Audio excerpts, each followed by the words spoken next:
Terima kasih. Selamat malam. Selamat malam. Yang mulia Monsinyur Justinus Harjo Susanto MSF selaku Uskup Keuskupan Agung Samarinda, Romo, Frater, Suster, baik pendamping maupun moderator dan narasumber yang saya kasihi.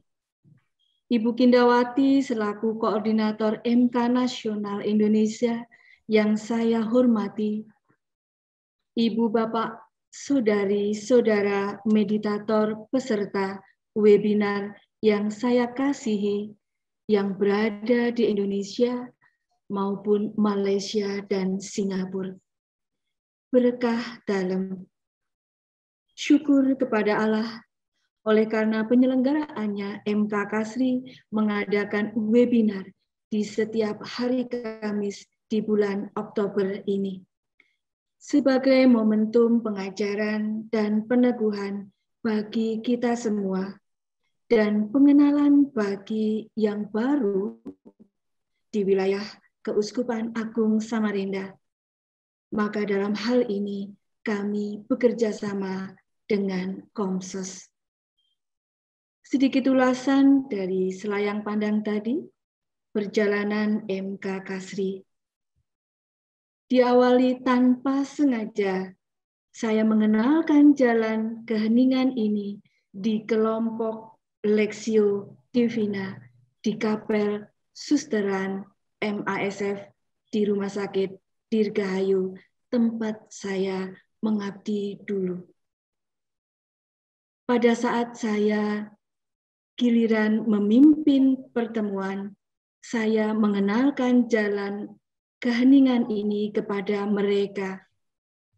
Dan mereka menanggapi dengan baik dan meminta saya untuk memberikan di pertemuan berikutnya.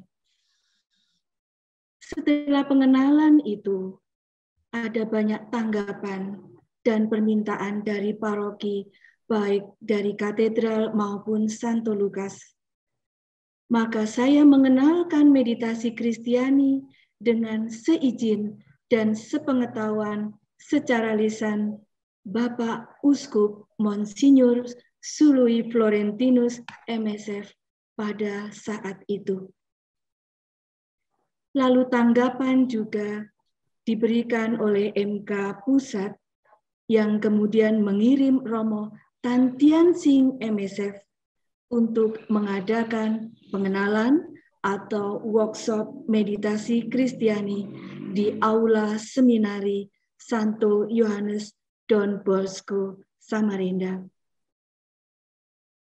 Maka dari itu, setelah tahun 2010 itu, hingga sekarang, ada 6 paroki kelompok meditasi Kristiani. 6 kelompok tersebut ada di Paroki Santo Clement I Sepinggan Balikpapan, Santo Lukas Samarinda, Santa Katedral Samarinda, kemudian juga di Santo Yohanes Penginjil Melapeh, Paroki Kristus Raja Barong Tongkok, dan Santo Yosef Bontang. Dalam 6 paroki tersebut meliputi 6 kelompok dewasa dan 4 kelompok misdinar yang masih aktif hingga sekarang. Memang tidak dalam jumlah yang besar, namun eksistensi kami tetap dalam keheningan karena yang utama meditasi ini adalah menjalankannya di dalam keseharian 2 kali sehari di rumah masing-masing. Lalu dalam pertemuan seminggu sekali selama pandemi ini, kami mengadakan dalam meeting Zoom keuskupan yang mungkin nanti akan tetap kami lanjutkan dengan sedikit perubahan jadwal setelah acara webinar ini. Fiat voluntas tua, yang artinya terjadilah padaku menurut kehendak-Mu. Sebuah Magnificat Maria yang mendorong kami menjadi misi kami pribadi-pribadi Kristiani untuk menekuni jalan keheningan ini. Diam, hening dengan cara sederhana, mendengar kehendak Tuhan, lalu mengikutinya. Itulah yang menjadi tekad kami. Ibu, Bapak, Suster, Frater, Romo yang saya kasihi, demikian sambutan dari saya. Selamat datang, selamat mengikuti webinar. Semoga narasumber yang akan memberikan materi pada malam hari ini dan Kamis ke depan dapat memenuhi kebutuhan para peserta, dapat memberikan peneguhan dan kekuatan dalam menekuni jalan keheningan ini. Tuhan memberkati, berkah dalam. Amin. Terima kasih Ibu Arum. Demikianlah Bapak dan Ibu selayang pandang dan sejarah tentang MK Kasri. Bu Arum, terima kasih atas perjuangannya hingga kami semua mengenal tentang meditasi Kristiani. Puji Tuhan.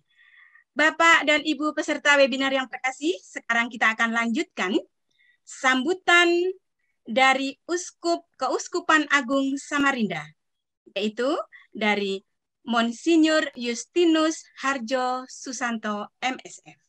Mari kita dengarkan bersama-sama. Yang saya hormati dan kasihi, moderator kelompok meditasi Kristiani Keuskupan Agung Samarinda, Pastor Thomas Puput.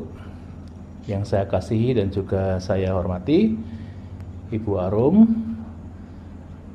kelompok-kelompok meditasi Kristiani yang ada di Keuskupan Agung Samarinda, peserta seminar daring yang saya hormati dan juga kasih dalam Tuhan.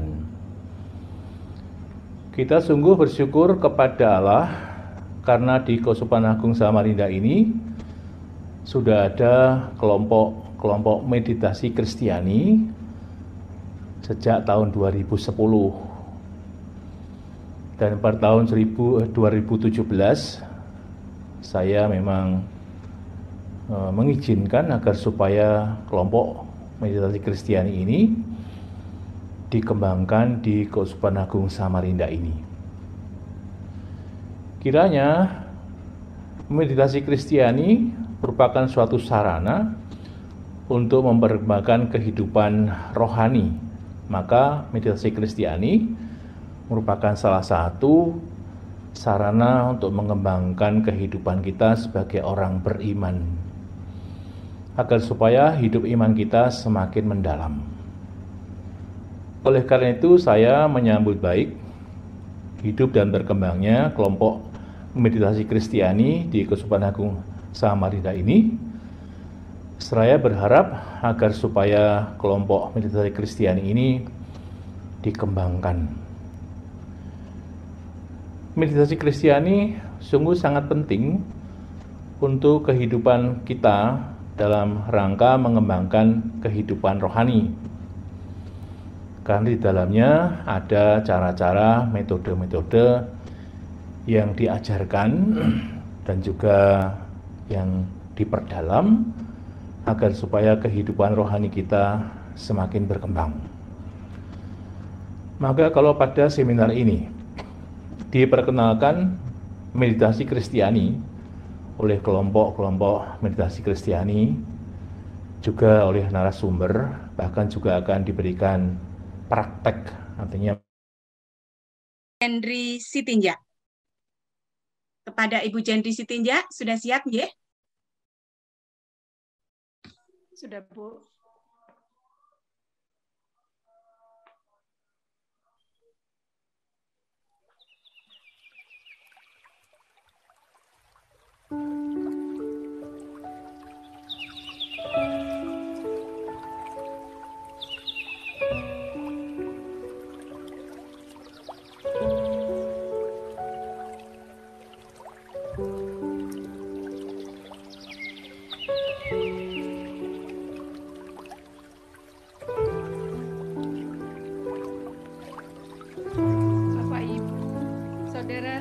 terkasih, kita akan memulai meditasi kita.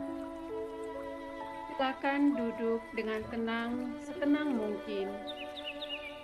Duduklah dengan punggung tegak, setegak mungkin. Tutuplah mata Anda perlahan-lahan dengan lembut. Atur napas seperti biasa. Dan di dalam keheningan batin, pilihlah kata doa Anda, Maranatha. Tinggalkan semua pemikiran dan imajinasi, bahkan yang bersifat rohani sekalipun. Senantiasa kembali mengucapkan kata doa bila pikiran menerawang.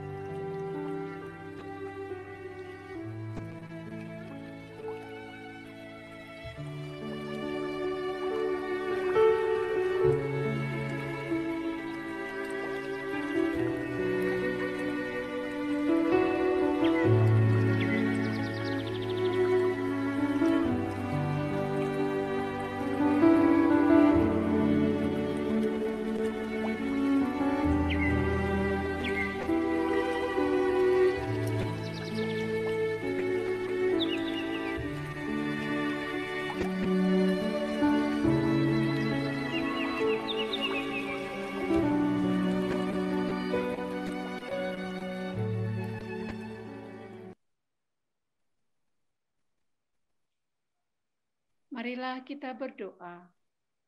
Bapa Surgawi, bukalah hati kami kepada keheningan hadirat Roh Putramu.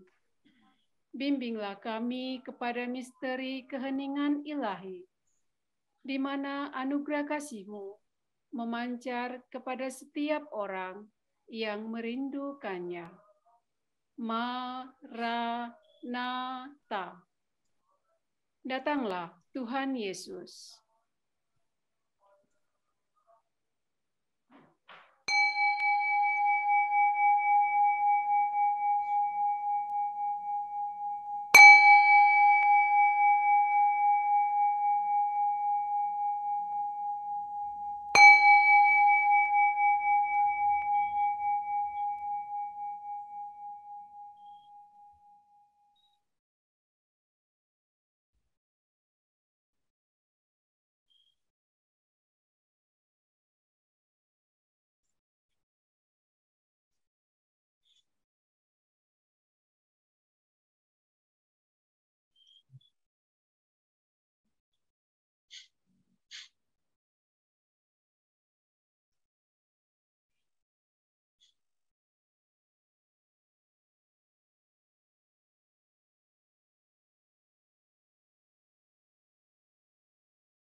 kemuliaan kepada Bapa dan Putra dan Roh Kudus, seperti pada permulaan, sekarang, selalu, dan sepanjang segala abad. Amin. Puji Tuhan. Terima kasih kepada Ibu Jendri atas pelayanannya. Tuhan memberkati. Terima kasih. Jadilah padaku menurut perkataanmu. Itulah penyerahan Maria yang luar biasa. Sama seperti pada malam hari ini, kita serahkan seluruhnya. Kegiatan webinar pada malam hari ini. Kita hanya berharap kepada Tuhan, Allah yang mengatur semuanya, agar kiranya kita masih terus diberi kesempatan untuk melanjutkan webinar ini dengan jaringan yang baik dan bisa menghantarkan kita untuk belajar bersama Romo Syriacus. Bapak Ibu peserta webinar yang terkasih, dalam webinar ini nanti Bapak dan Ibu dipersilahkan untuk bertanya. Nanti ketika Bapak Ibu akan bertanya, silahkan Bapak dan Ibu menulis pertanyaan itu di chat Zoom dan silahkan Bapak Ibu menunjukkan pertanyaan itu kepada akun yang bernama pertanyaan. Sekali lagi saya tegaskan, silahkan Bapak Ibu membuat pertanyaan dan ditujukan kepada akun yang bernama pertanyaan. Terima kasih. Bapak Ibu peserta webinar yang terkasih, sekarang kita masuk pada sesi inti acara, yaitu kita akan bersama-sama mendengarkan pengajaran dari Romo kita yang terkasih, yaitu Romo Syriacus M. Ndolu Okam, dengan tema meditasi dan keutamaan-keutamaan. Selamat malam, Romo. Selamat malam, Ibu Muji Kasihan. Apa kabar, Romo? Baik-baik saja. Puji Tuhan. Saya bahagia sekali bisa berjumpa dengan Romo. Saya tekun sekali untuk mendengarkan video dari Romo, dan itulah yang menjadi kekuatan saya, kekuatan kami untuk senantiasa bangkit dan bangkit terus bisa bermeditasi. Romo, sekarang silakan Romo menyampaikan materi kepada kita semua dan kita siap untuk mendengarkan. Kita siap untuk belajar bersama Romo Syriacus. Silakan Romo. Terima kasih. Selamat malam, Bapak Uskup, walaupun tidak hadir, para Romo, para suster, Ibu Kindawati sebagai Koordinator Nasional Meditasi Kristiani, para pengurus meditasi Kasri, panitia, Bapak dan Ibu yang saya kasihi. Kita bersyukur dapat bertemu dalam webinar ini. Pada malam hari ini saya akan bicara tentang satu hal yang barangkali membantu kita untuk memahami dengan baik praktek meditasi kita, dan mungkin juga untuk memberikan kita semangat untuk bertekun dalam praktek meditasi. Saya bicara tentang meditasi dan hubungannya dengan keutamaan-keutamaan. Meditasi itu doa. Keutamaan-keutamaan itu adalah kebiasaan-kebiasaan baik. Mungkin sukar untuk dibayangkan kehidupan doa itu tidak ditopang oleh kebiasaan-kebiasaan baik yang kita praktekkan di dalam kehidupan kita.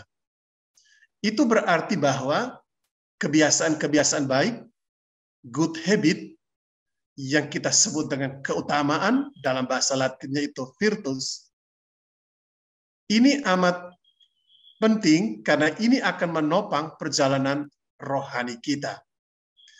Kalau seandainya kita dalam webinar ini, keseluruhan tema webinar kita ini adalah Fiat Voluntas Tua, terjadilah kehendakmu, itu bisa dari Ibu Maria, dari Fiat Maria, tapi bisa juga itu dari doa Bapa kami yang hari-hari ini sedang kita dengarkan dalam Injil, bacaan harian Injil.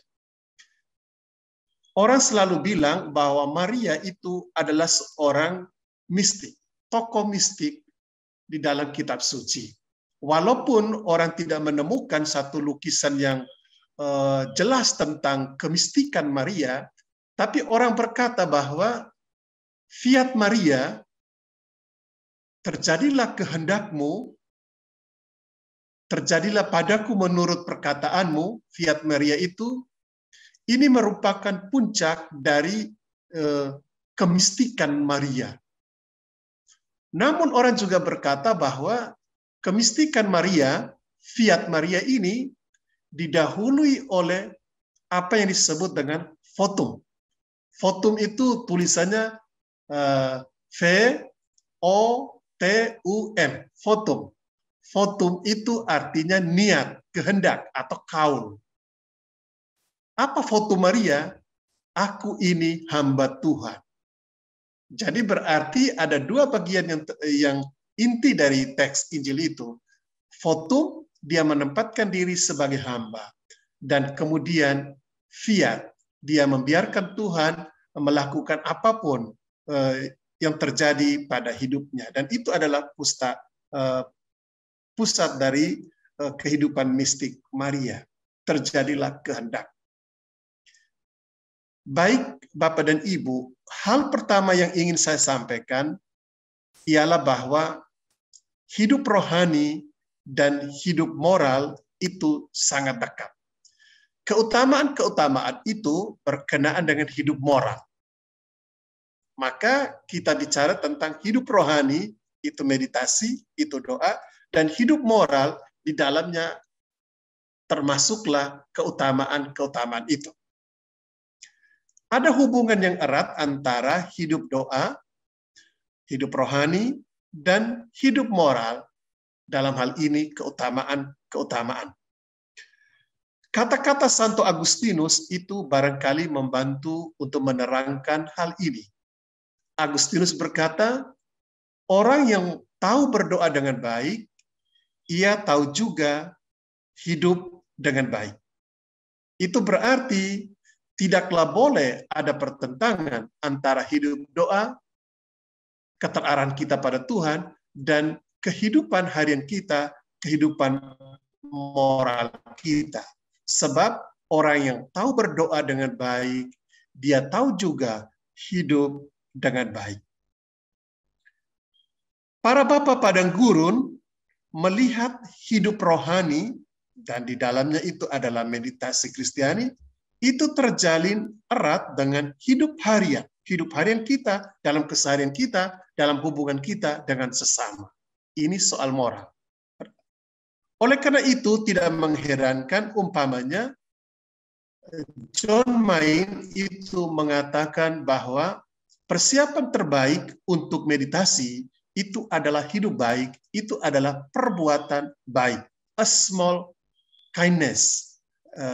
Itu yang kita bicarakan tadi malam dalam webinar virus kesempurnaan. Di sana dikatakan bahwa John Main mengatakan kepada kita persiapan yang paling baik untuk bermeditasi itu adalah sebuah tindak perbuatan baik.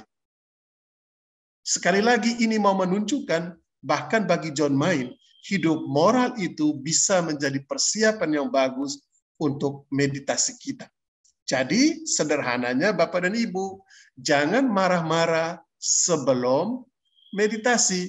Sebab kalau seandainya marah-marah sebelum meditasi, kita yakin kita tidak pernah bisa meditasi. Karena kemarahan itu akan menjadi gangguan hebat pada saat meditasi kita. Saya harap ini menjadi jelas. Ada hubungan erat antara hidup moral, relasi kita dengan sesama, dan hidup rohani, relasi kita dengan Tuhan. Kedua, baiklah juga kita sadar bahwa perjalanan rohani itu adalah sebuah perjalanan dalam kegelapan. Karena eratnya hidup rohani dan hidup moral, maka tidak mengherankan Bapak dan Ibu, mengapa pada awal perjalanan rohani, awal hidup doa kita, Santo Yohanes dari Salib berbicara tentang cacat celah orang-orang pada awal hidup rohani. Itu berarti kelemahan-kelemahan hidup moral, berkenaan dengan hidup moral, yang terjadi, yang ada dalam diri orang-orang yang baru memulai membangun hidup doanya, baru memulai bermeditasi. Dalam bukunya yang terkenal, Mendaki Gunung Karmel, buku pertama, ia menguraikan hal ini cukup panjang lebar. Orang yang melakukan perjalanan rohani pada awalnya harus melakukan mortification, mati raga, untuk membersihkan diri dari keterikatan-keterikatan dengan kelemahan-kelemahan tertentu. Ini memang tidak mengenakan bagi jiwa yang sudah lama menikmati kesenangan dari kelemahan-kelemahan tertentu itu. Dan pengalaman ini menyakitkan bagi jiwa tersebut. Pengalaman ini ia sebut sebagai pengalaman malam gelap. Ini adalah pengalaman yang membersihkan jiwa. Jadi begini sederhananya Bapak dan Ibu. Kita ini kan hidup dalam keseharian hidup kita ya, ada kebiasaan-kebiasaan kurang baik, tetapi yang kita nikmati. Contoh, gosip. Gosip ini kan sesuatu yang tidak baik karena kita tahu ini adalah tindak membunuh orang secara kejam. Ketika kita mulai bermeditasi, mulai membangun hidup rohani, kita tahu bahwa soal ini harus dibereskan. Kita tidak bisa meneruskan kebiasaan-kebiasaan lama yang tidak baik itu ketika kita mulai serius dengan hidup rohani kita. Maka apa yang terjadi ketika orang itu mulai membangun hidup rohani, mulai menata hidup doanya, maka dia mulai berusaha melepaskan diri dari hal-hal yang tidak baik, dari kebiasaan-kebiasaan yang tidak bagus, dari cacat celah. Itu bahasanya Yohanes Salib, dari cacat celah jiwa. Nah, ketika kita secara aktif, saya berusaha untuk melepaskan keterikatan saya pada hal-hal yang tidak baik ini, terutama hal-hal ini saya peroleh atau kenikmatan yang saya nikmati, kesenangan-kesenangan saya dapatkan itu saya terima melalui indera-indera saya, kita tahu kita punya panca indera, maka ini sebetulnya pengalaman yang menyakitkan bagi jiwa. Ada rasa sakit ketika saya harus menghentikan kebiasaan buruk ini. Maka bagi jiwa yang sudah biasa menikmati keburukan itu, melepaskan keburukan itu, bagi dia bagaikan sebuah malam. Ini adalah malam purifikasi, malam bersih diri.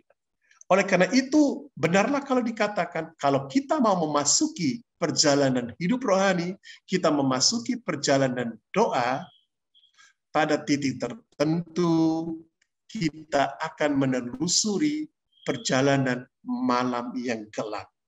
Malam yang gelap artinya kita menelusuri purifikasi, pemurnian. Kita melepaskan dari hal-hal enak, hal-hal menyenangkan yang selama ini kita nikmati, tapi harus kita lepaskan.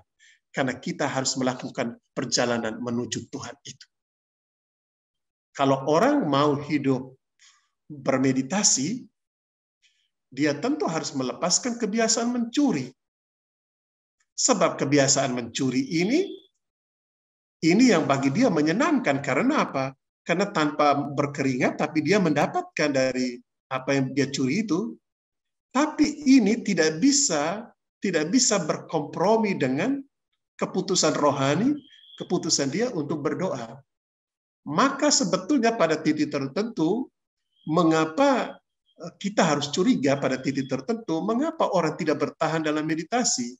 Sebenarnya karena dia tidak tahan juga dengan kebiasaan-kebiasaan buruk yang dia lakukan selama ini, dan itu akan sangat mengganggu dia dalam ketenangan meditasinya.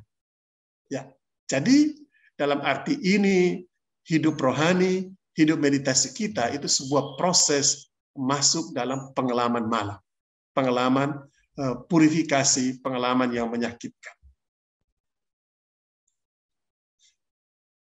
Poin ketiga yang ingin saya sharingkan berkenaan dengan tema ini adalah perjalanan rohani adalah sebuah pertarungan. Virtus itu vir, dari kata Latin vir.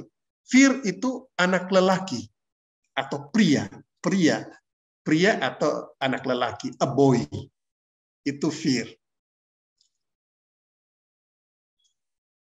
Jadi perjalanan rohani ini itu bagaikan pertarungan antara anak lelaki, seorang pria yang berusaha untuk menaklukkan wanita pujaan, yang berusaha untuk menaklukkan wanita yang menggodanya.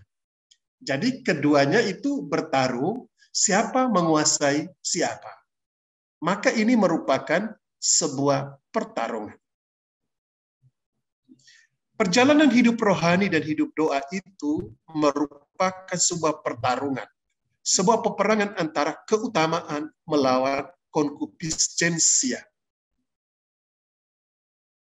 Keutamaan, virtus, vir, pria, anak lelaki, melawan konkupiscensia, kecenderungan dosa.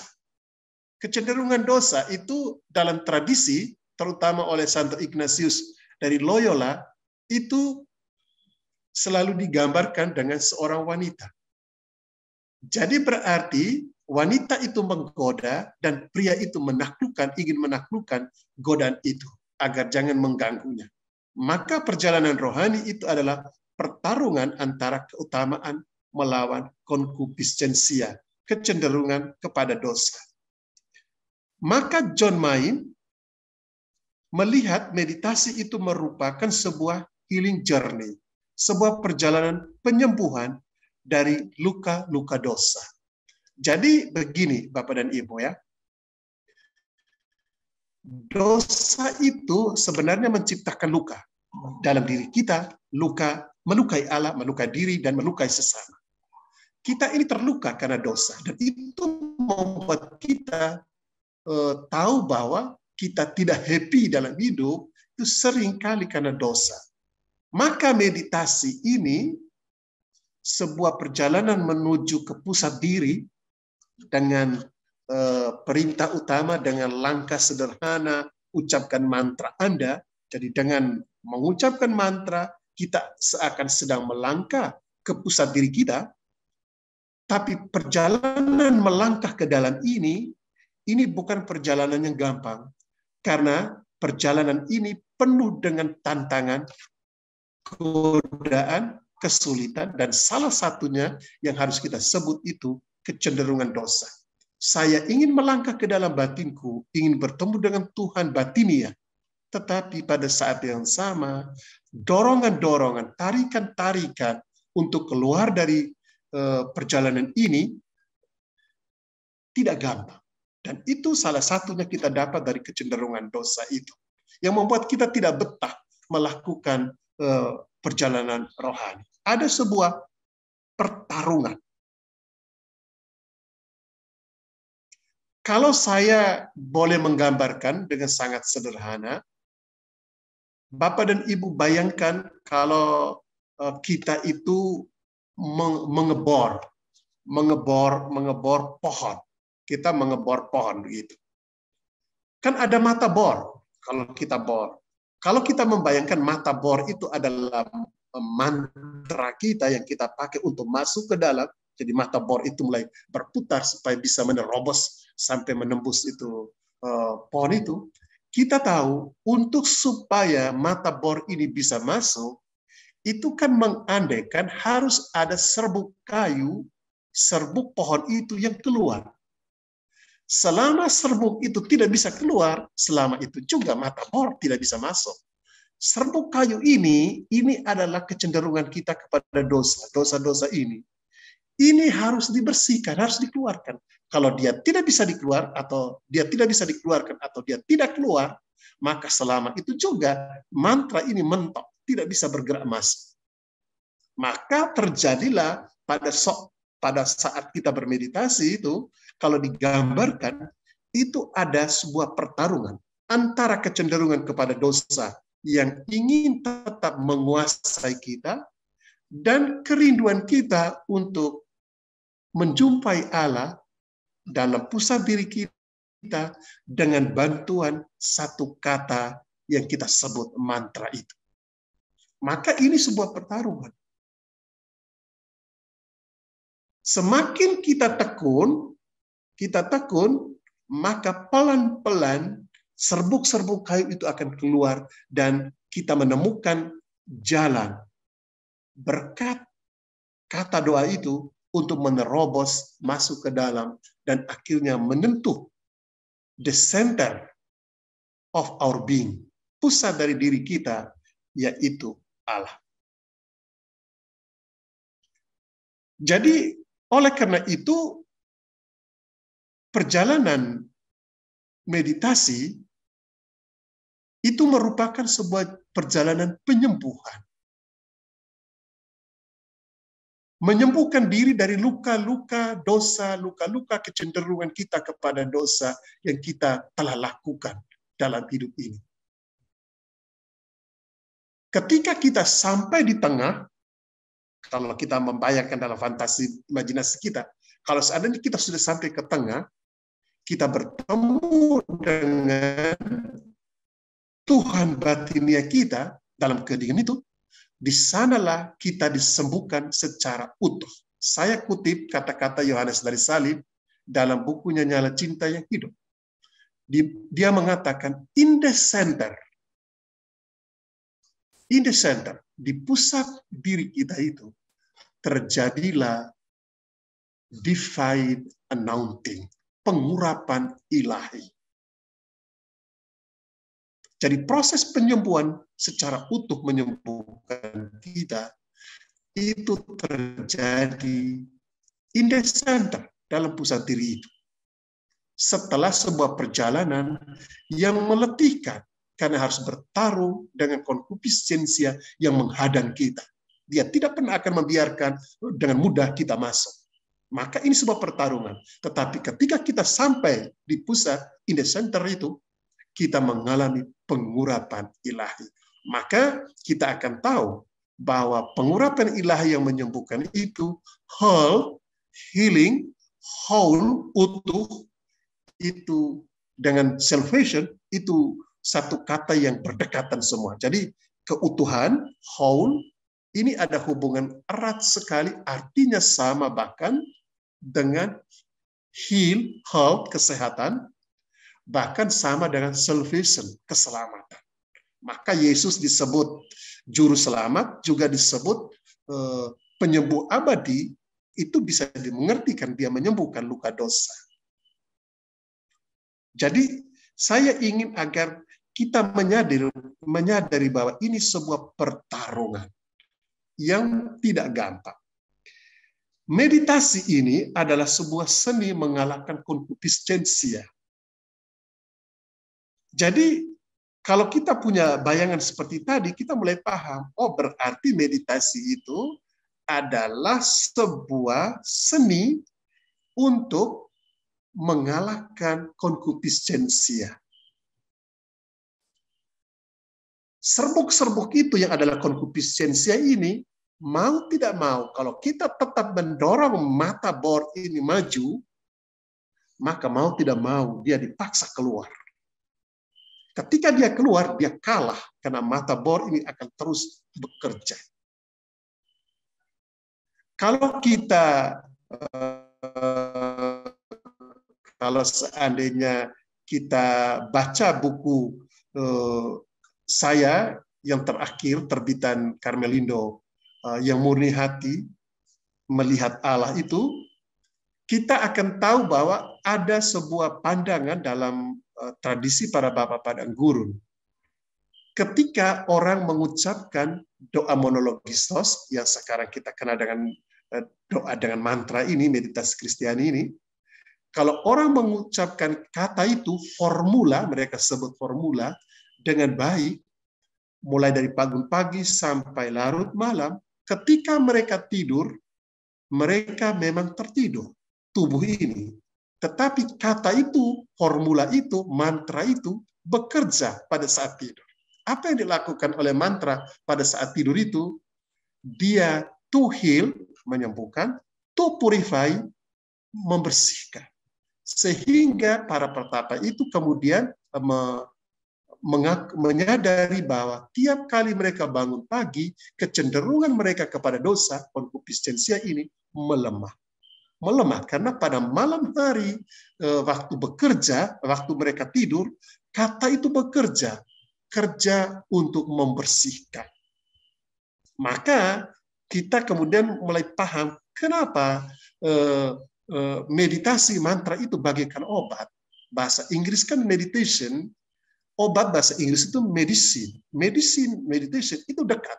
Dari kata yang sama, dari kata med, yang artinya merawat, yang artinya mengobati, yang artinya menyembuhkan. Maka kalau dokter itu beri perintah kita, kamu tidur malam hari tidur, supaya obat bekerja, demikianlah juga pada malam hari jangan begadang, tidur dengan baik, supaya mantra itu, formula itu bekerja. Untuk apa? To purify, to heal. Jadi meditasi dengan pengucapan mantra, kata doa ini, dia itu mengalahkan koncupiscensia, dia menciptakan kemurnian hati. Hati kita kemudian menjadi bersih. Melalui atensi, jadi perhatian yang penuh kepada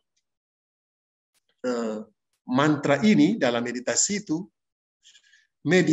itu membantu kita mengalahkan godaan dosa.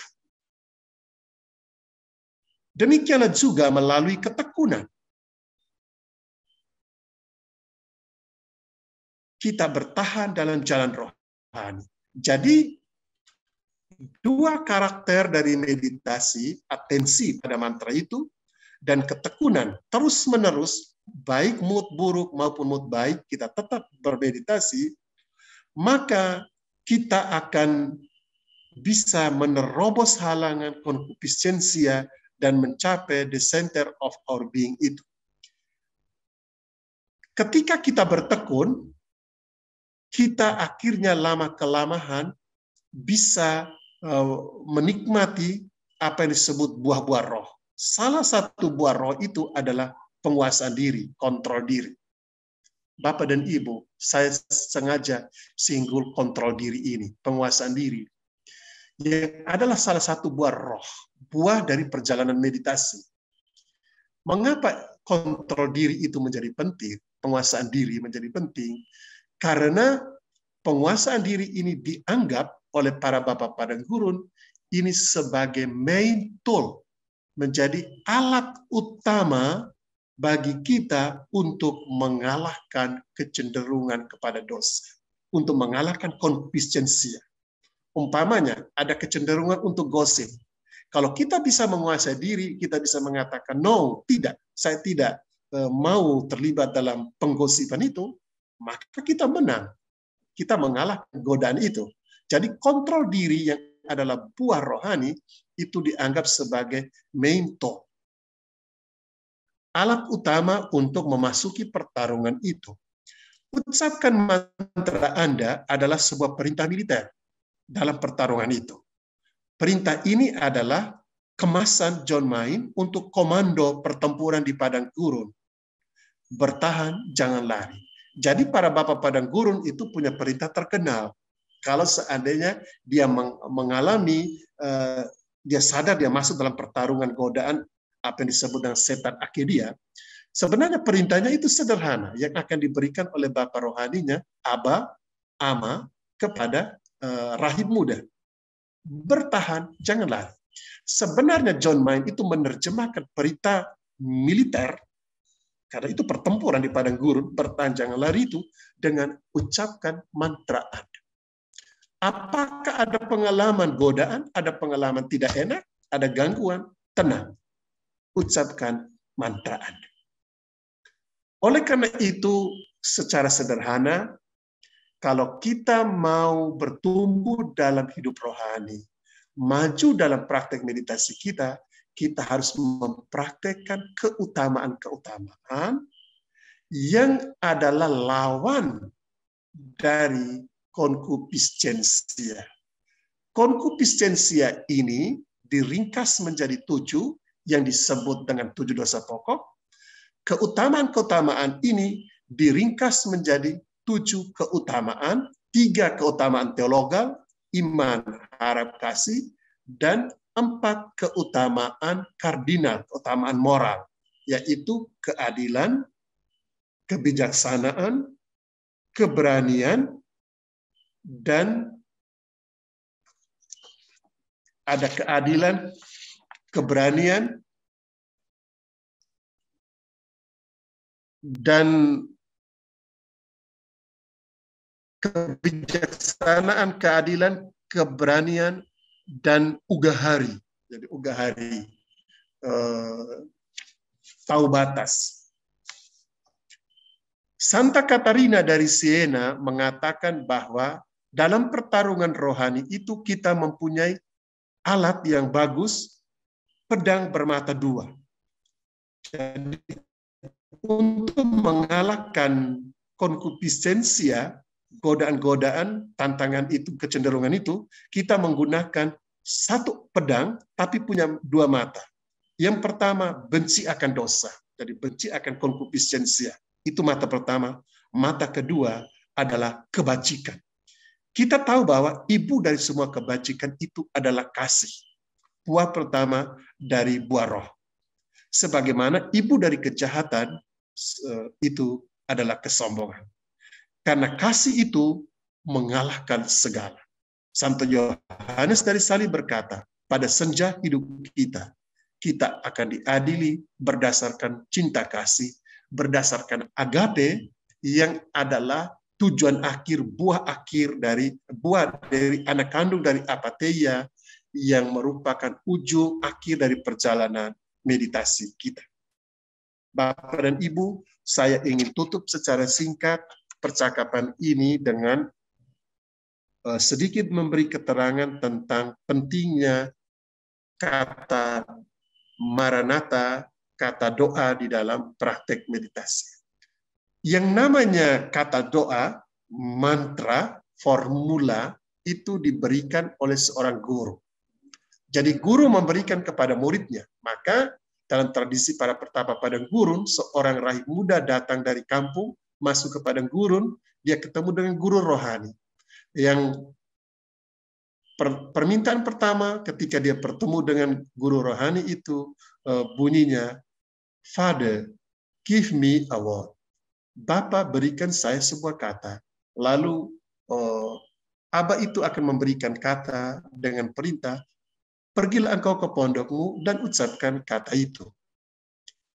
Jadi kata ini adalah kata yang diberikan oleh seorang guru. John Main itu menempatkan dirinya sebagai guru meditasi, dan dia memberikan kepada kita sebagai murid-muridnya itu sebuah kata. Kata yang dia berikan untuk kita pegang dan kita ucapkan adalah kata Maranatha. Kata Maranatha dan adalah kata suci ini adalah sebuah kata suci. Kata yang dipakai untuk berdoa. Kata yang menghadirkan Allah. Kata yang menghantar kita kepada kesadaran akan kehadiran Allah. Jadi ketika kita mengucapkan Maranatha, kita itu menghadirkan Allah. Maka kata doa, mantra, bagi John Main, itu adalah sebuah sakramentalia. Dia menyebut mantra itu sebuah sakramentalia. Artinya, sesuatu yang mirip sakramen, yang memperlihatkan Allah yang tak kelihatan. Yang membuat Allah yang tak kelihatan itu menjadi terlihat, hadir bagi kita. Di dalam kata ini terkandung nama Allah. Tuhan Yesus datanglah. Terkandung nama Tuhan dalam kata itu. Bagi orang Yahudi, menyebut nama itu berarti membuat orang itu hadir, yang bersangkutan hadir. Bukan hanya sekedar kata yang terdengar begitu saja, tetapi yang membuat kehadiran, membuat orang yang disebut itu hadir. Kalau kita bilang Maranatha, kita membuat Tuhan itu hadir.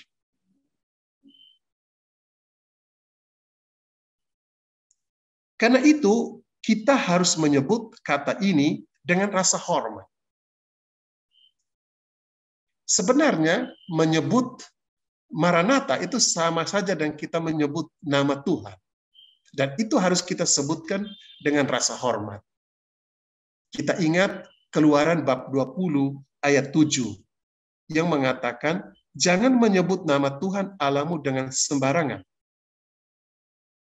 Ketika Musa bertanya, siapa namamu? Dalam kisah Keluaran bab 3 itu, Tuhan tidak menyebut namanya. Dia hanya mengatakan, aku adalah aku.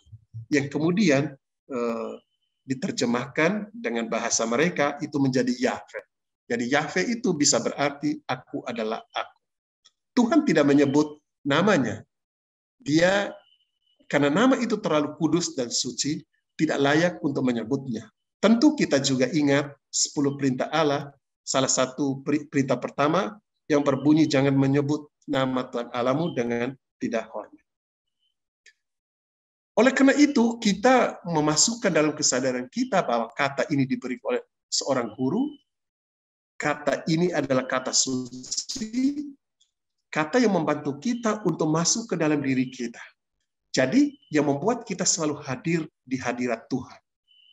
Kata yang kalau diungkapkan dalam bahasa Inggris, saya paling suka kata ungkapan dari para bapak dan guru itu.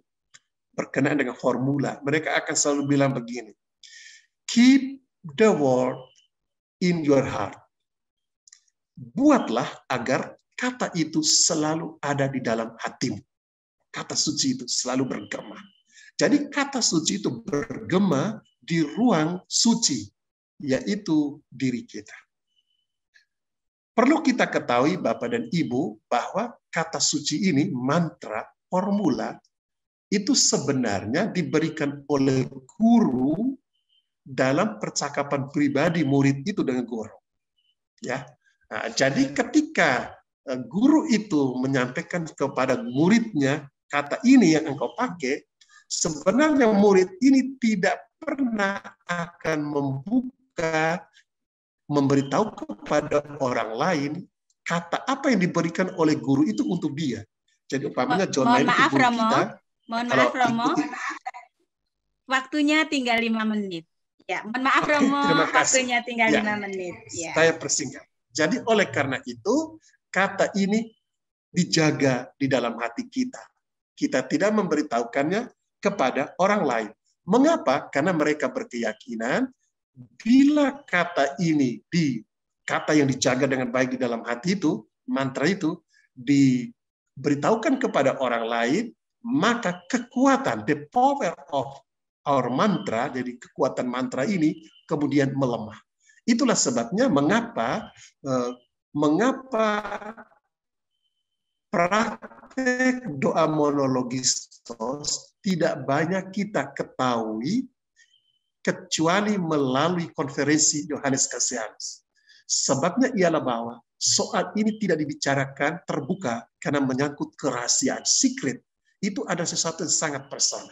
Dengan demikian, Bapak dan Ibu para meditator yang terkasih, baiklah kita sebagaimana selalu dinasihatkan oleh Father Lauren Freeman, agar kata kita, kata Maranatha, ini kita jaga dengan baik, kita coba mengucapkannya dengan sikap hormat, dan kalau sikap hormat itu berarti kita memakainya sebagai kata yang kita ucapkan pada saat kita doa, terutama pada saat kita doa. Jadi ini kata yang kita pakai pada saat kita doa. Saya harap dengan keterangan ini kita menjadi paham bagaimana kita harus menghormati kata ini dengan baik. Itu saja 1-2 poin yang bisa saya katakan. Terima kasih. Luar biasa Romo Siriakus, terima kasih banyak. Kita semua terbius. Romo begitu detil, jelas, singkat, kemudian sederhana menjelaskan kepada kita. Sehingga kita semua terbius untuk diam, fokus, mendengarkan apa yang disampaikan oleh Romo Siriakus. Saya rasa semua peserta webinar sepakat dengan saya. Kasih mengalahkan segalanya. Bapak dan Ibu, jika kita memiliki kasih, maka apapun kesalahan orang lain, kita akan bisa memaafkannya. Bukan begitu, Romo? Inje, Terima kasih. Bapak Ibu yang terkasih, sambil menunggu pertanyaan, saya ulangi, jika Bapak dan Ibu akan bertanya, silahkan bertanya dan melalui chat Zoom yang ada di Zoom ini, kemudian Bapak dan Ibu silahkan menunjukkannya kepada akun yang bernama pertanyaan. Bapak dan Ibu yang terkasih, karena pada malam hari ini, Monsinyur belum bisa hadir bersama-sama kita, karena pada saat ini beliau sedang menghadiri tapisan uskup di Padang. Nah, saat ini uskup Padang yang baru bernama Uskup Vitus Rubianto SE. Mari kita ucapkan selamat kepada Uskup Padang yang baru saja mendapatkan tapisan yang dihadiri oleh Monsinyur Justinus Harjo Susanto, MSF.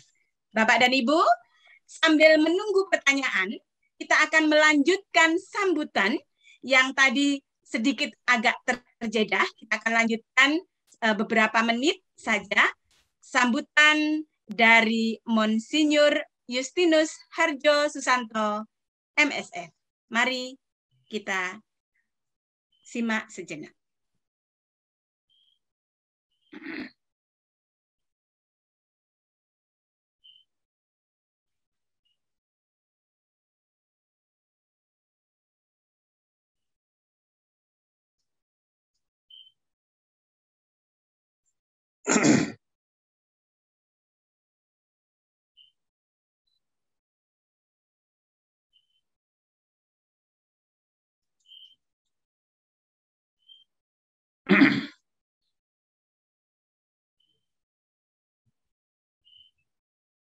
Suaranya masih belum terdengar, Pak?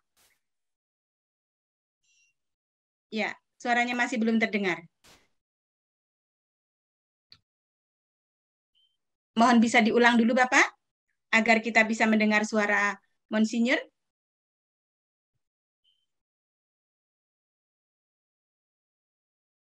Kita sudah berusaha, tetapi Tuhan pula lah yang akhirnya menyelesaikan semuanya.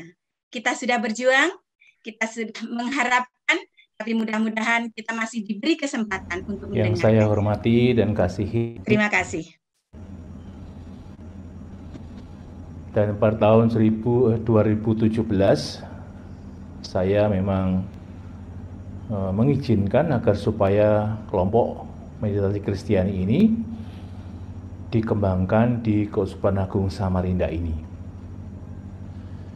Kiranya meditasi Kristiani merupakan suatu sarana untuk memperkembangkan kehidupan rohani. Maka meditasi Kristiani merupakan salah satu sarana untuk mengembangkan kehidupan kita sebagai orang beriman, agar supaya hidup iman kita semakin mendalam. Oleh karena itu, saya menyambut baik hidup dan berkembangnya kelompok meditasi Kristiani di Keuskupan Agung Samarinda ini. Saya berharap agar supaya kelompok meditasi Kristiani ini dikembangkan. Meditasi Kristiani sungguh sangat penting untuk kehidupan kita dalam rangka mengembangkan kehidupan rohani. Karena di dalamnya ada cara-cara, metode-metode yang diajarkan dan juga yang diperdalam agar supaya kehidupan rohani kita semakin berkembang. Maka kalau pada seminar ini diperkenalkan meditasi Kristiani oleh kelompok-kelompok meditasi Kristiani, juga oleh narasumber, bahkan juga akan diberikan praktek, artinya pembelajaran untuk itu, saya sungguh menyambut baik kegiatan ini. Saya berharap bahwa semakin banyak orang-orang Katolik yang menghargai apa itu meditasi. Karena meditasi ini diperlukan pada zaman ketika orang menjadi begitu sibuk dengan pekerjaan-pekerjaan dengan bisnis, dengan kegiatan, bahkan masih diwarnai dengan keramaian dunia ini. Maka dengan meditasi Kristiani, kita sungguh mengeningkan diri, mengeningkan cipta, disertai dengan latihan-latihan, agar supaya kita betul-betul menjadi hening, bukan menjadi kosong, karena hening sebenarnya ada isinya. Dan isinya adalah agar supaya kita semakin peka terhadap sabda Tuhan. Maka dengan meditasi Kristiani diharapkan kita sungguh terbuka hati kita untuk mendengarkan sabda Tuhan, merenungkannya, dan menjadikan sabda itu pegangan hidup kita, bahkan kemudian juga mewujud dalam kehidupan kita sehari-hari. Tentu itu semua adalah karya Roh Kudus yang sungguh kita percaya senantiasa hidup di dalam gereja, hidup di tengah-tengah jemaat, bahkan hidup dalam hati kita masing-masing. Kelompok meditasi Kristiani memang terdiri dari orang-orang yang berkumpul. Mungkin latihannya bisa sendiri-sendiri, tapi merasa menjadi satu komunitas, sehingga menjadi sebuah kelompok. Dan di dalamnya, cara mengembangkannya bukan hanya berkembang sendiri-sendiri, tapi juga mengembangkan bersama-sama.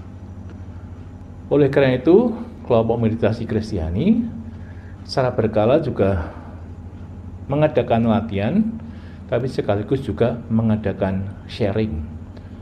Karena dalam sharing itu akan sungguh diperkaya satu sama lain.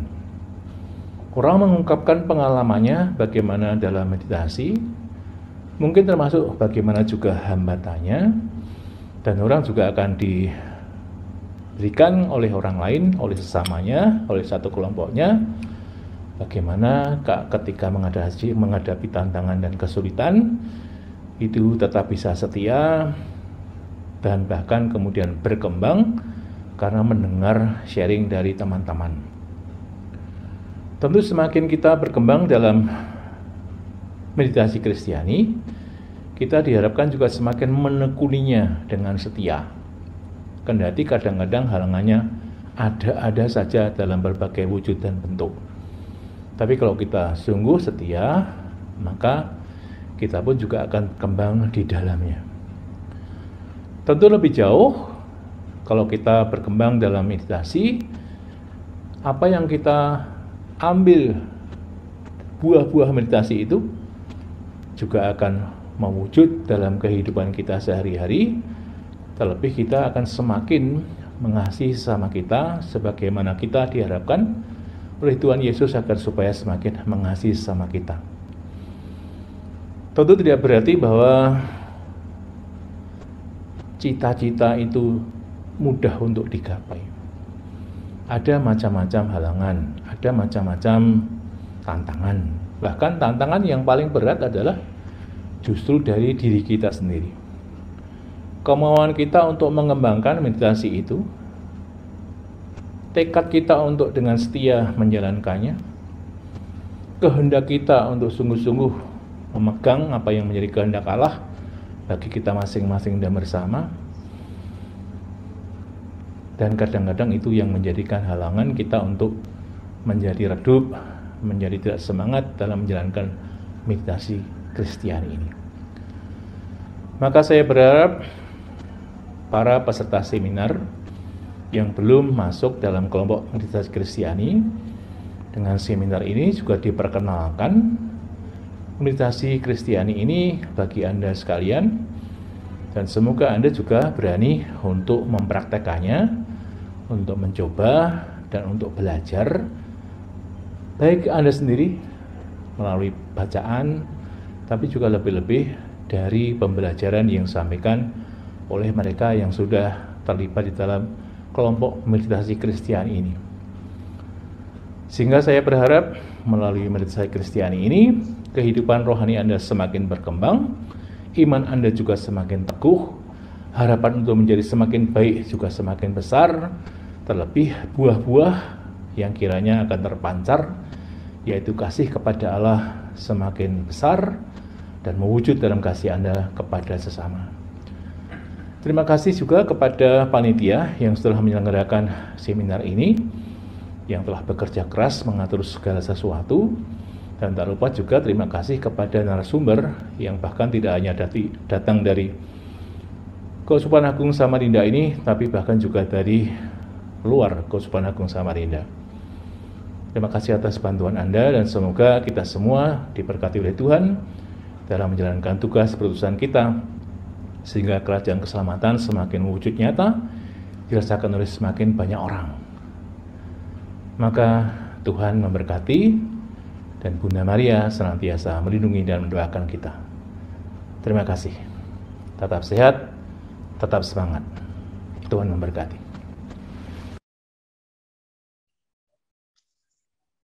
Amin. Tetap sehat, tetap semangat. Satu hal yang ingin saya sampaikan, apa yang sudah disampaikan oleh Monsinyur, meditasi itu menjadi hening, bukan kosong. Tetapi meditasi lebih banyak mendengar sabda Allah dan mewujudkannya dalam kehidupan sehari-hari.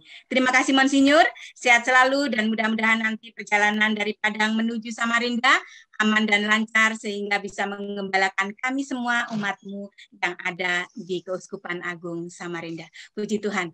Bapak dan Ibu yang terkasih, luar biasa. Romo Siri, banyak sekali pertanyaan. Ternyata materi dari Romo luar biasa, begitu banyaknya pertanyaan antusias dari para peserta webinar ini. Jadi saya ingatkan kembali Bapak dan Ibu peserta, jika nanti pertanyaan-pertanyaan yang disampaikan ke kami itu tidak bisa terjawab semua karena memang waktu, nanti mohon izin Romo untuk bisa menjawab pertanyaan-pertanyaan itu di grup. Begitu ya Romo? Ya, jadi ya begitu ya Ibu.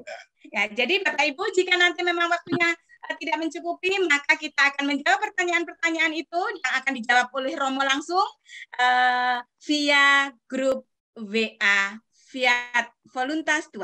Romo, sudah ada pertanyaan dan Bapak Ibu, 4 orang penanya pertama, Arum, apakah benar 4 orang penanya pertama akan mendapatkan bonus buku? Apakah benar? Saya konfirmasi dulu. Nanti takutnya saya salah. Bagaimana? Benar. Jadi Bapak dan Ibu, nah ini ternyata benar. Jadi saya tidak salah, saya tidak bohong. Jadi Bapak dan Ibu, 4 orang penanya pertama nanti akan mendapatkan bonus berupa buku karangan Romo Siriakus sendiri yang murni hati melihat Allah. Luar biasa. Terima kasih panitia. Nah, sekarang kita akan dengarkan pertanyaan yang pertama. Romo, ini pertanyaan yang pertama. Pertanyaan pertama ini datang dari Bapak Daniel. Selamat malam Romo. Terima kasih atas penyampaiannya. Mohon izin bertanya, apakah anak atau orang yang mengalami hiperaktif, yang selalu bergerak atau tidak bisa diam, yang justru tenang pada saat bergerak atau beraktivitas, dapat melakukan meditasi?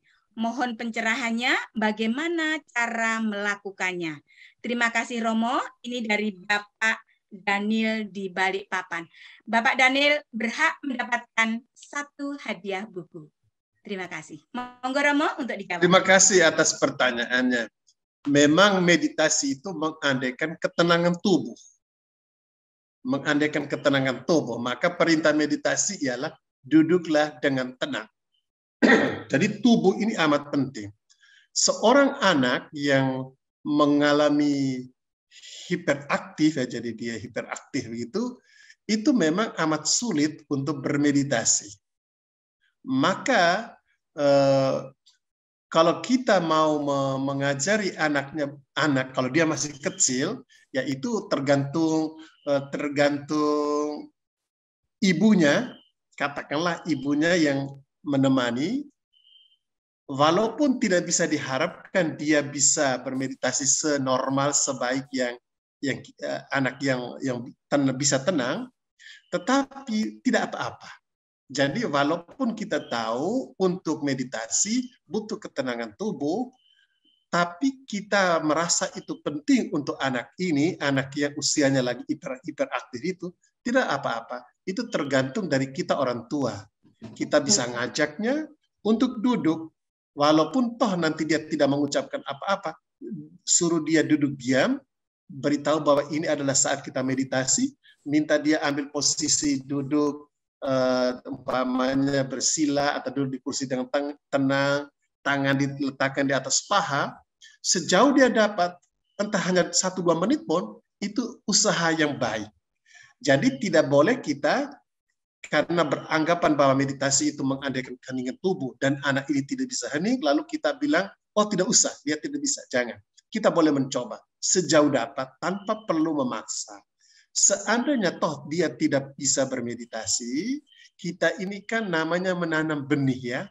Kita menanam benih itu bahkan mungkin di tanah yang amat sulit, amat tandus, tetapi kehidupan itu bisa bertumbuh. Berarti mungkin ada sesuatu yang kita tidak tahu bagaimana dengan pengalaman itu.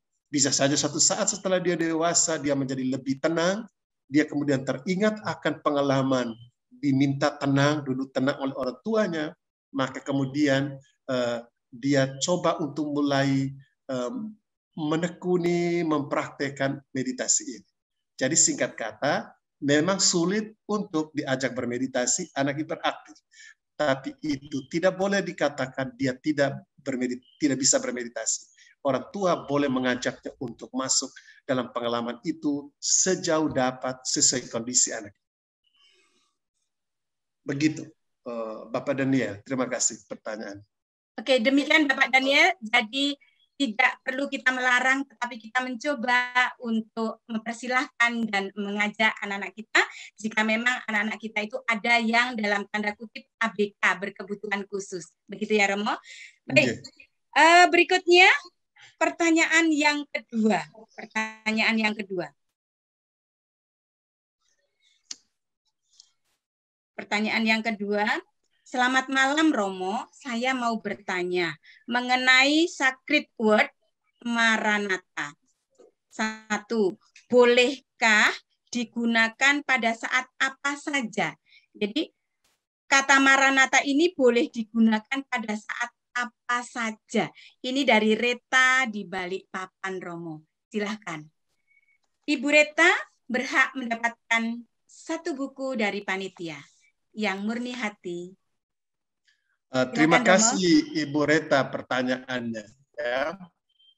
Begini, seandainya kita ini paham apa artinya kata doa atau kata suci, dan saya coba terangkan latar belakang yang namanya mantra dan kata suci itu dalam pemakaiannya, sebenarnya kita kalau mau tegas, kita katakan kata ini adalah kata yang tahu itu cuma saya dengan Tuhan. Saya dengan Tuhan. Orang lain itu tidak tahu. Maka kan dalam tradisi, saya dengan guru. Karena guru itu harus memberi saya kata. Nah, jadi berarti pada akhirnya harus dikatakan very, very secret. Saya dengan Tuhan. Bahkan kalau kita tahu ini, maka penggunaannya itu jelas harus dalam konteks doa. Sebab kontak kita dengan Tuhan itu doa. Doa itu relasi kita dengan Tuhan. Ketika kita melakukan doa, kita melakukan kontak kita dengan Tuhan, ya, kita berdoa. Pada saat itu kata itu dipakai. Jadi dalam arti tegas ya, itu adalah kata yang dipakai pada saat doa. Dan very, very secret. Yang tahu itu cuma saya dengan Tuhan. Dengan kata lain, kalau kita pakai sedikit cara berpikir logika kita, kalau begitu, kita tidak bisa tanya, orang tidak boleh tanya kepada saya, kalau menurut etika soal permantraan, soal formula itu, etikanya. Orang tidak boleh tanya pada saya, Romo itu sebetulnya mantra apa? Apakah pengandian kita itu memang Maranatha? Tapi ini sesuatu sangat personal, maka kita tidak bisa tahu persis apakah dia Maranatha. Itu kan cuma pengandian umum. Bahwa kita sebagai meditator, itu kita pakai kata Maranatha. Jadi sesudah itu kita tidak tahu persisnya. Jadi sehingga dalam pengalaman saya juga memang orang tidak pernah tanya, Romo pakai kata apa? Apakah Romo pakai Maranatha juga? Sekarang pertanyaan itu sebenarnya tidak boleh. Karena ini menyangkut privilege. Itu sesuatu yang sangat rahasia. Oleh karena itu, kalau kita baca kisah hidup John Main, tidak ada orang yang tahu. Waktu John Main belajar pada Swami Satyananda, dia berkenal dengan kata mantra, itu di Malaysia, tidak dikatakan dia memakai kata apa. Walaupun Swami Satyananda itu beritahu bahwa sebagai orang Kristen silakan memakai sebuah kata dari tradisi rohanimu. Tapi tidak pernah dikatakan John Main itu pakai kata apa waktu itu. Dan bahkan dengan Maranatha, John Main tidak pernah menceritakan, kalau Bapak Ibu perhatikan, dia tidak pernah mengatakan, saya menggunakan Maranatha. Dia hanya mengatakan, rupa-rupanya untuk para pemula, orang yang baru belajar, kata ini bagus. Jadi sebagai guru dia menerangkan, untuk murid-muridku, mungkin baik kata ini. Alasannya dia beri. Alasan ini.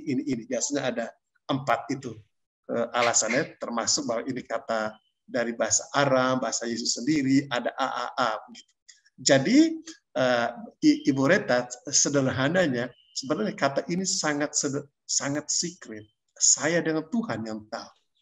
Dan oleh karena itu, saya juga tidak boleh menanyakan kepada orang, engkau sesungguhnya pakai Maranatha atau kata lain. Itu tidak boleh tanya, karena itu privilege. Begini, saya sebenarnya tadi sebelum acara ini, karena saya tahu saya mau menerangkan ini, saya mengcopy memfoto satu teks yang menerangkan tentang mengapa mantra itu tidak boleh diucapkan. Saya ambil dari sebuah buku, dari bukunya Anthony de Mello. Dia bicara tentang mantra ini. Hanya tidak bisa saya kirim masuk, karena situ hanya dikatakan hanya admin yang bisa kirim. Ya. Jadi saya tidak bisa masuk. Sebenarnya saya ingin nanti sesuatu ini saya kirim untuk dibaca. Ya. Oh, rupanya itu. Kirimkan ke saya dulu, Romo. Nanti saya kirimkan. Oke, baik. Nanti saya kirim ke Ibu Arum. Itu saja keterangan. Jadi berarti very, very secret. Kalau saya sesuatu yang sangat secret, privilege saya, alasan apa saya harus menceritakan kepada orang? Harus saya memakainya di sembarang waktu? Itu tidak ada relevansinya, tidak ada kepentingan. Kalau saya itu kalau saya memakainya pada kesempatan lain di luar doa, berarti saya tidak cukup menjaga kerahasiaan pribadi saya. Ini sama seperti kalau orang bilang kalau sangat mungkin itu sesuatu sangat pribadi. Ini rahasia saya loh ini. Saya rahasia saya loh ini. Maka bahkan antara pertapa itu, bahkan pertapa modern, kalau mereka memakai kata itu, mereka tidak pernah akan saling menceritakan. Tidak akan saling menceritakan. Kamu sebetulnya pakai, karena itu memang pribadi, very personal. Dengan demikian, dengan sendirinya, dia tidak bisa dipakai sembarang. Kalau saya menjadikan itu sebagai mantra, begitu saya jadikan dia mantra, saya tidak pernah memakainya untuk hal-hal selain doa. Begitu ya. Baik Romo, terima kasih banyak. Luar biasa nih penjelasannya tentang mantra. Romo, pertanyaan berikutnya sangat erat hubungannya dengan yang dijelaskan Romo. Pertanyaannya gini Romo, ini sangat berkaitan erat. Romo, saya ketika bermeditasi biasa mengucapkan mantra dengan Yesus. Dan rasanya sudah sangat cocok dengan kata itu. Mohon penjelasannya Romo, ini dari Ibu Sri Rejeki Susilowati. Nah ini sangat nyambung dengan pertanyaan dari Ibu Reta Balikpapan. Monggo Romo. Memang sebenarnya John Main itu tidak mewajibkan. Dia selalu mengatakan, I recommend. Berarti saya merekomendasikan, saya mengusulkan. Ya. Jadi oleh karena itu, kalau kita yang tahu tentang teori permantraan, kita akan menerima itu dengan sukacita. Tapi seandainya terlepas dari itu, seandainya memang kita punya pengalaman tertentu, sudah biasa doa dari doa Yesus dengan memakai kata Yesus, memang Yesus juga bisa menjadi satu mantra, bisa dipakai. Itu tidak soal ya. Hanya tetap dipertimbangkan kalau seandainya kata Yesus itu belum begitu terbiasa atau belum mengakar sekali, ya kata mantra memang bisa dipakai karena kalau kita anggap dia sebagai guru. Jadi berarti dalam titik ini up to you.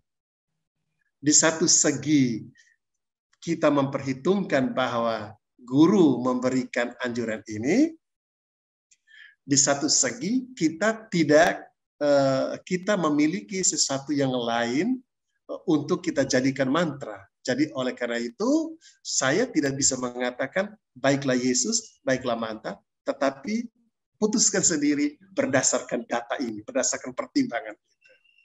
Dari pengalaman pribadi, karena ini sangat-sangat personal nanti. Yang penting begitu dikatakan saya memilih Yesus, umpamanya dari pertanyaan itu, oke, ditekuni.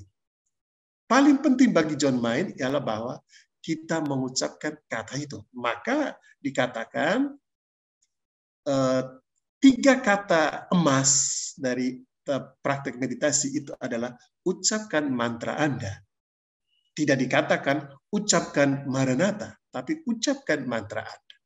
Nah, jadi kalau orang yang tahu dengan teori tentang permantraan, dia pasti memperhitungkan antara anjuran gurunya dengan kecondongan batinnya. Tapi itu biasanya tergantung kita memutuskan saja. Gitu. Saya harap jelas ya. Ya, demikian ya Ibu. Begitu jelas Romo sudah memberikan penjelasan karena mantra adalah sesuatu hal yang paling pribadi. Jadi dari sinilah Ibu bisa memutuskan kata mantra apa yang paling pas di hati Ibu. Demikian ya Romo. Ya. Baik, masih ada waktu 5 menit Romo. Tapi pertanyaan masih banyak sekali Romo ini. Pertanyaan masih banyak sekali nih masuk ke saya. Ini tetapi karena waktu kita hanya tinggal 5 menit, ini ada saya sampaikan lagi pertanyaannya. Oh ya, sebelum saya masuk ke pertanyaan berikutnya, Ibu Sri Rezeki Susilowati berhak mendapatkan 1 buku ya dari panitia. Pak Arum, tolong dicatat, ini sudah ada 3 Bu, 3 orang. Baik, berikutnya Romo, dari Suster TR Luciana, dari Suster Romo. Izinkan bertanya ya Romo, apakah ini artinya seluruh niat saya untuk memiliki hikmat dalam menyembuhkan orang sakit benar-benar bisa terwujud jika pemeliharaan rohani dan mantra meditasi bisa saya hayati dengan baik? Mohon penjelasannya Romo. Monggo. Begini, Suster, selamat malam, Suster. Terima kasih pertanyaannya. Saya kembali dulu pada praktek meditasi ya. Tujuan meditasi itu satu saja. Kita bermeditasi itu tujuan cuma satu, yaitu Allah. Jadi berarti dengan bermeditasi kita akan mencapai Allah. Oleh karena itu apa-apa yang bukan Allah, dan itu berarti cacat celah itu memang harus disisihkan. Harus ada proses mortifikasi, karena itu semua sesuatu yang bukan Allah. Maka kita harus sisihkan supaya kita bisa sampai kepada perjumpaan dengan Tuhan, dengan Allah itu. Bahwa nanti setelah kita itu dekat dengan Tuhan melalui doa-doa kita, Tuhan menganugerahkan sesuatu kepada kita, itu murni sebuah gift, sebuah pemberian. Jadi given freely, diberikan secara bebas oleh Tuhan. Nah, jadi oleh karena itu, dalam meditasi kita tidak bisa menarget apakah saya akan menjadi penyembuh, apakah saya akan menjadi ini, juga tidak bisa dikatakan begitu. Jadi yang paling penting ialah saya mengucapkan mantra, dan ini adalah jalan saya untuk menuju persatuan kedekatan saya dengan Tuhan. Terlepas dari teori ini, dari keyakinan meditasi ini, bahwa suster mungkin selama ini seperti yang ditanyakan, saya mendapat kesan, suster biasa katakan saja membantu mendoakan orang ya. Nah, itu doakan saja menurut iman, karena meditasi ini juga pada akhirnya membawa kita kepada pertumbuhan iman. Iman. Jadi kalau seandainya suster dari pengalaman bahwa suster dipakai oleh Tuhan untuk menolong orang untuk karya penyembuhan, ya tentu dengan sendirinya karya ilahi ini tidak bisa berbarengan dengan hidup yang buruk. Itu pasti itu sinergi, itu tidak bisa orang ini mau menjadi penyembuh tetapi hidupnya buruk. Bukan berarti dia dosa loh. Ada dosa tapi ada pertobatan. Selalu harus berusaha memperbaiki diri supaya hidup menjadi lebih baik, Bukan tidak terpeleset. Bisa terpeleset karena kita bukan malaikat. Kita manusia, tapi begitu jatuh kita harus bangun.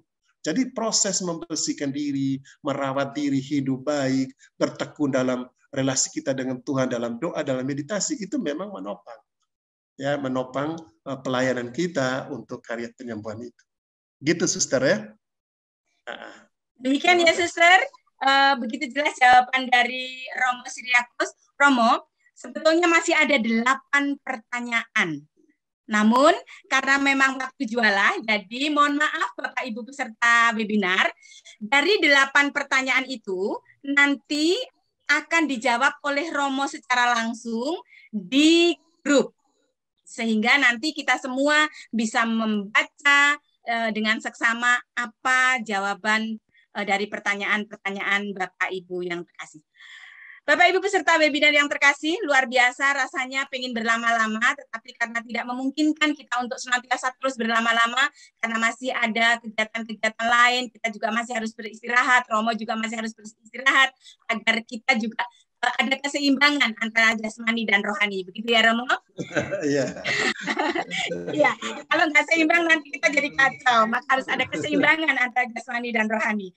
Bapak Ibu yang terkasih di dalam Tuhan Yesus Kristus, istimewa untuk Romo pada malam hari ini, Provisia. Terima kasih banyak dan luar biasa. Kita semua terhenyak, kita semua terpesona dengan apa yang disampaikan oleh Romo. Jadi luar biasa sehingga pertanyaan begitu banyak meskipun tidak bisa kita jawab semuanya. Bapak Ibu, mari kita kasih aplaus secara virtual dulu untuk Romo Siriakus yang luar biasa. Kita kasih aplaus secara virtual. Terima kasih banyak Romo. Terima kasih juga yang tak terhingga untuk seluruh peserta yang dengan setia dari awal hingga akhir mengikuti webinar ini. Mudah-mudahan semuanya bisa mengikuti webinar untuk minggu yang selanjutnya.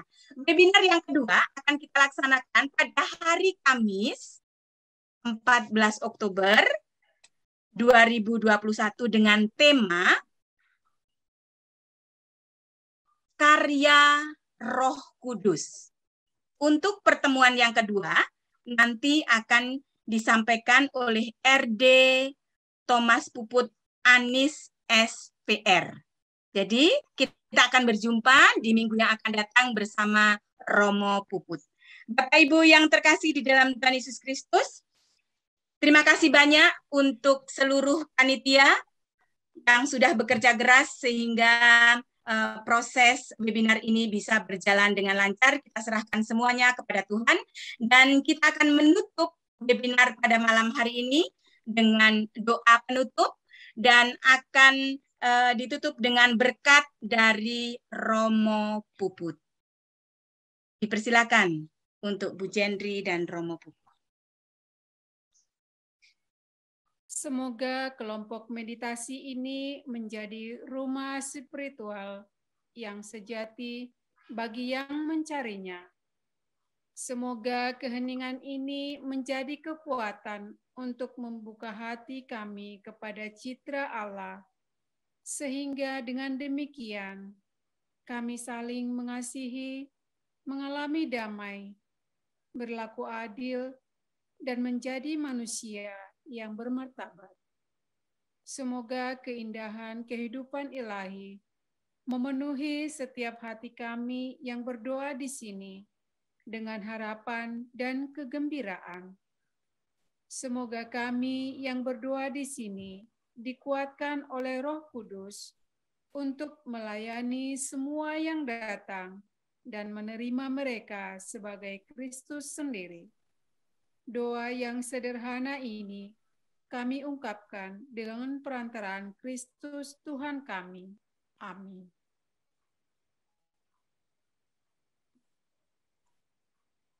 Tuhan bersamamu. Dan bersama rohmu. Semoga kita sekalian diberkati Allah yang Maha Kuasa, Bapa dan Putra dan Roh Kudus. Amin. Terima kasih Romo Puput untuk berkatnya. Terima kasih Bapak, Ibu sekalian yang terkasih. Kita akan berjumpa kembali pada webinar Kamis yang akan datang. Saya, Muji Kasiani, mohon maaf jika ada hal-hal yang kurang berkenan pada saat malam ini ketika mendampingi Bapak Ibu dalam webinar ini. Kami sampaikan selamat malam, sampai jumpa, salam sehat selalu. Terima kasih.